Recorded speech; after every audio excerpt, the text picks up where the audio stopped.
మోసం అనే మంత్రం చదవమంటాడు. అలా చదివే క్రమంలో ఒంటిపై ఉన్న బంగారం మాయం చేస్తాడు. ఆ కామెడీ సీన్ చాలా ఎంటర్టైన్మెంట్ గా ఉంటుంది కదా. సరిగ్గా ఇలాంటి రియల్ సీన్ నల్గొండ జిల్లా మిర్యాలగూడలో వెలుగు చూసింది. సూర్యాపేట జిల్లా ఆత్మకూరు మండలం గట్టికల్ గ్రామానికి చెందిన వినోద్ కుమార్ అనారోగ్యంతో వెళ్లిన ఒక బాధితుడికి ప్రాణహాని ఉందని, తాను పూజలు చేస్తే ఆయుష్ పెరుగుతుందని నమ్మించాడు. ఆయుష్ పెరగాలంటే పూజలు చేయాలని చెప్పాడు.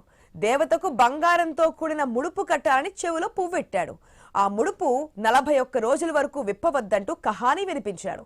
బంగారంతో ముడుపు కట్టాక ఒక మంత్రం చదవమని చెప్పాడు.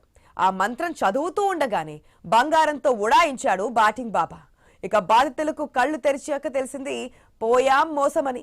దీంతో బాధితులు పోలీసులను ఆశ్రయించారు. బాధితుల ఫిర్యాదుతో బాటింగ్ బాబా అరెస్ట్ అయ్యాడు. నిందితుడి నుంచి బంగారం రికవరీ చేశారు పోలీసులు.